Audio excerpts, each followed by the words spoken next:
देश भर में रईसों की पहचान सिर्फ उनकी दौलतों को लेकर नहीं बल्कि उनके रहन सहन से लेकर उनके आलीशान घर से भी होती है। अब एशिया के सबसे अमीर इंसान मुकेश अंबानी, उनका एंटीलिया हमेशा चर्चा में रहता है।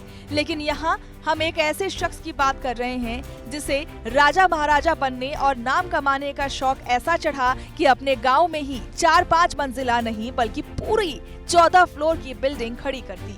खबर मिर्जापुर के श्रुतिहार गाँव की है, जहां एक डॉक्टर साहब शायद अपने पेशे से इतना प्रसिद्ध नहीं हुए जितना अपने घर बनवाने की सनक से क्षेत्र में प्रसिद्ध हो गए। डॉक्टर साहब ने राजा महाराजा बनने के चक्कर में और इलाकों में अपना नाम कमाने के चाह में महज 1200 स्क्वायर में 14 मंजिला मकान बना दिया।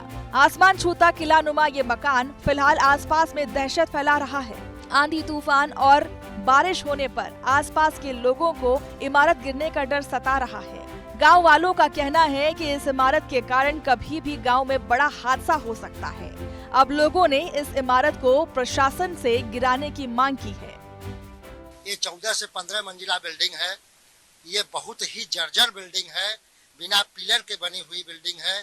हम चाहते हैं ग्राम पंचायत के प्रधान के नाते कि ये बिल्डिंग को सरकार द्वारा गिरवा दिया जाए जल्द से जल्द, कि हादसा होने से बचे।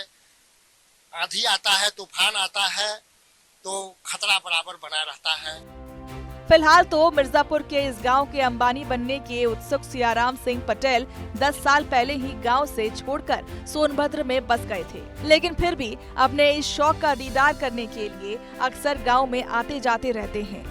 खास बात यह है कि रईसी और राजशाही शौक रखने वाले इस डॉक्टर को बिल्डिंग ही नहीं बल्कि शादियों का भी शौक है। उसने अपनी इसी बिल्डिंग में रहने के लिए एक कर 4 शादियां भी की हैं, जिससे उसे 6 बच्चे हैं। उनको लेकर भी सियाराम सिंह काफी लापरवाह है। चुनार के एसडीएम नवनीत सहरा का कहना है कि तलाक भरण पोषण के एक मामले में मकान को जब्त कर लिया गया था। कोर्ट के आदेश पर इसकी नीलामी कराई गई थी, लेकिन नीलामी के दौरान किसी ने इसे नहीं खरीदा। अगर जान माल की हानि जैसी कोई स्थिति बनी तो कार्रवाई की जाएगी।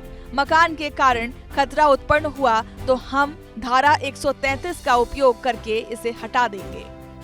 इसमें डिवोर्स मेंटेनेंस के लिए एक महिला ने केस किया था, तो उसके चलते हुए ये घर जो है ये कोर्ट ने नीलाम करने के लिए बोल दिया था।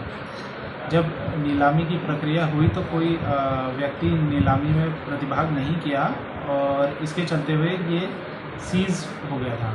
तो ये कई सालों से अभी भी सीज पड़ा हुआ है।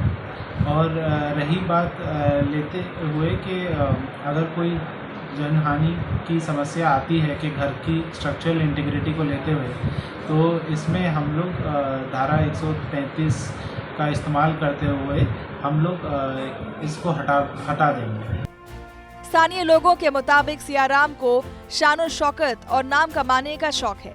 उसका सपना था कि हर कोई इलाके में उसे जाने। इसके लिए उसने आज से 2 दशक पहले इस बिल्डिंग का निर्माण शुरू कर दिया था। धीरे धीरे जब बिल्डिंग की ऊंचाई बढ़ने लगी तो आसपास के रहने वाले लोगों ने इसके विरोध में अदलहाट थाने में शिकायत दर्ज करवाई। पुलिस के हस्तक्षेप के बाद बिल्डिंग का निर्माण कार्य रुका, मगर बिल्डिंग आज भी 2 दशक से ऐसे ही खड़ी है। पिछले 10 सालों से बिल्डिंग कानूनी विवाद के कारण बंद है।